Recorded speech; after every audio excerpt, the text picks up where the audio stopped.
We actually had to hire one of these rig trucks that can pick up that kind of equipment to get it back out of there. And then finally, here's what it looks like today. Now, it's not finished. We're really close. The road is basically done. They've got some sidewalk work to do on both sides. They're going to put some coloring, I guess, into the sidewalk, give it some more natural color to it. But the road itself is complete. And on this is the 200 block right now we're looking at towards Summit Hill. And so they finished the 100 block and get it paved and poured. It'll be a new road with, what they said, parking on the street and a little wider curb to drive. So it's going to be a great looking block or two when it's finished. Any questions? Yeah. Yes. The underground stuff, are normal pedestrians going to have access to that, or what is? No. Actually, Okay, most of we took out a place to where there was where there used to be access. Most of it's gone. Now that one pipe still shows there, but most of these are store owners that have that, or business owners that kind of keep that cordoned off. All right. There is access to that one room that you looked at there. You can get up there and look at the light, but it's not going to have like something like a store or someone living there or that kind of stuff. It'd be Like an underground. yeah, it'd be like a common area somewhat. Yeah. Like And almost so our equipment though, that's down there is protected, so. yes, from the common public, yes. And then the contractor, you said there were several bids for this one contractor, or how did that? Yeah, well, actually, it's actually a bid and awarded by the city of Knoxville. Lots of bids came in, but it was ultimately awarded to one prime contractor. Okay. And he hired his subs underneath him to do the electrical, gas, water, sewer, storm, telecommunications, and everything. And then the prime took care of the road and the sidewalks. But it was really a coordinated effort by his part. So when they submitted that bid, you got to see your piece of it. That's correct. And you thought it was Yes. competitive with the other. Yes, it was actually came in, but we expected it to be budget-wise. So Okay. yeah, it was very. Yeah, we were a part of that bid opening. Yes. All right. A good question. And we were on budget? Yes. And with that. Yes. Did we see any unforeseen problems? We ran into a few, but the trolley tracks was one we stumbled upon. We thought they were deeper than they were going to be, and we ran into them sooner. They knew they were there. The contractor knew they were going to run into something. Didn't know when, where, how deep. So that was mitigated pretty quickly. Another challenge we had is that when you got in there, some of the pipes weren't exactly where you thought they were going to be, and so they may have been in a spot where another utility needed to go. And so you spent a lot of time out there literally engineering on the field, trying to adjust this one down, this one to the left. Didn't increase the quantities. It just made you have to do some quick decision on the field to say, okay, you slide here, you slide up, and you go down underneath him. And it worked out really well, but it wasn't as easy as it may look on the surface. It didn't look easy. It was. I wish I had a picture showing you all the pipes that just crossed. There's a spider web through out there, but I don't have that shot. So. And even though that came up, we were still able to stay on budget. Yes. I'm just curious, I probably knew this once and had forgotten it, but the bridge they did 3 or 4 years ago, 4 or 5 years ago, was a TDOT project. Yes. And the street is a city project. correct. I mean, is the bridge make it a TDOT project? Yes, actually it does. TDOT does bridges. Yes, that's why it was done that way. They seem to have ownership, and the jurisdiction is this is a highway or not. Obviously, it's not a highway. Gay Street's not a highway, but the bridge is the kicker for that. And just like they do Gay Street Bridge, they're going to do the Henry Street Bridge. Right. They're all the same roads. It's just a matter of the bridge criteria. You're correct.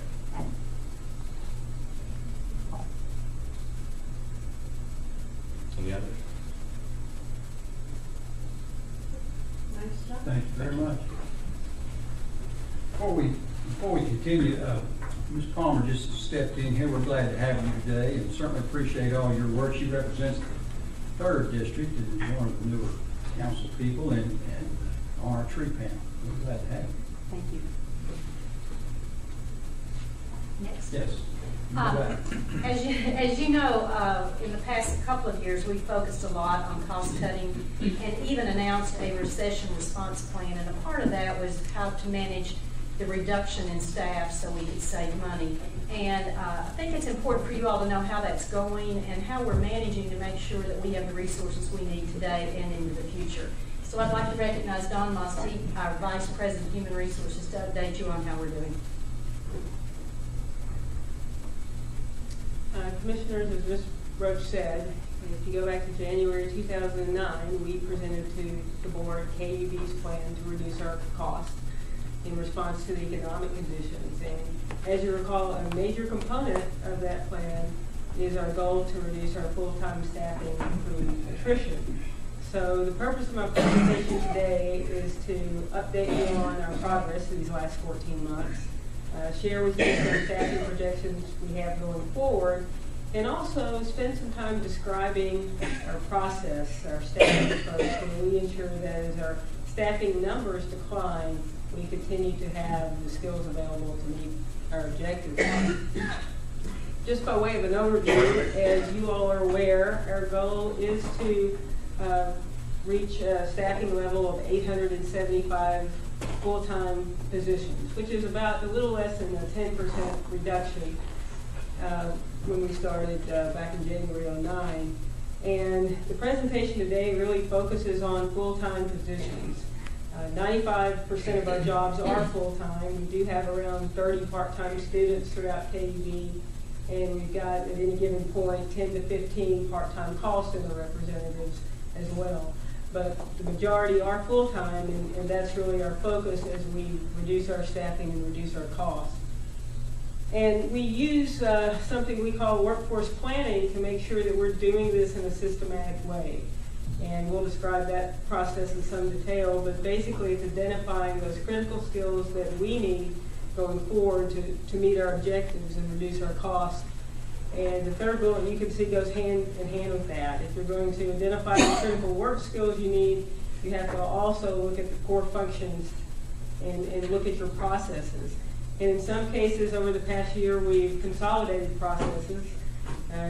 You all are well aware that we combine our meter functions into one department, and we're able to leverage those skills without increasing staff. And also, in some cases, we've discontinued functions such as appliance repair that has allowed us to free up our technical staff for reallocating to other positions that are critical to us. I guess the bottom line, if you look back to January 2009, at that time we had 971 full-time employees, and at the end of February of this year, we have 919 full-time employees. So that's about a 5.5% reduction. So we're halfway toward our goal already to reduce our staff to that 875 number. Thank you.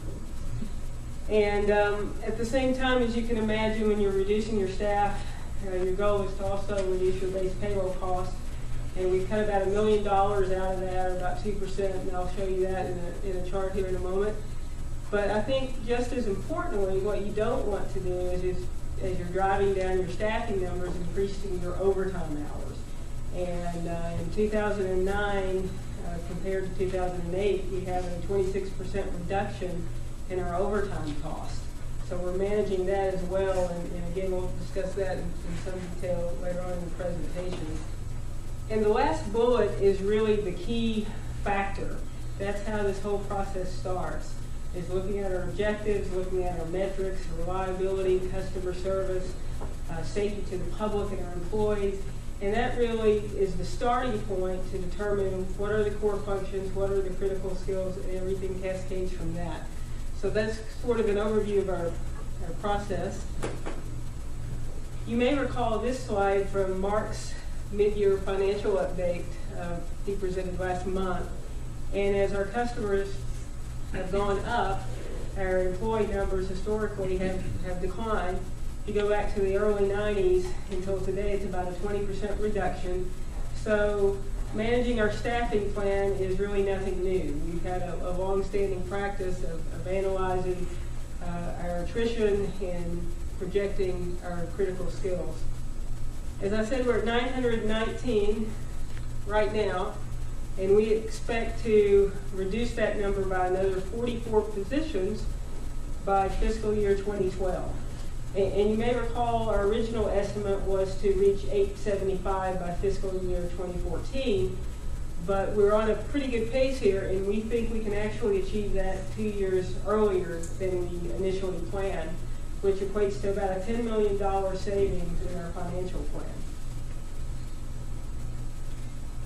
This is a segment of a monthly analysis that we review, and zoomed in here on an area to show you really, although we look at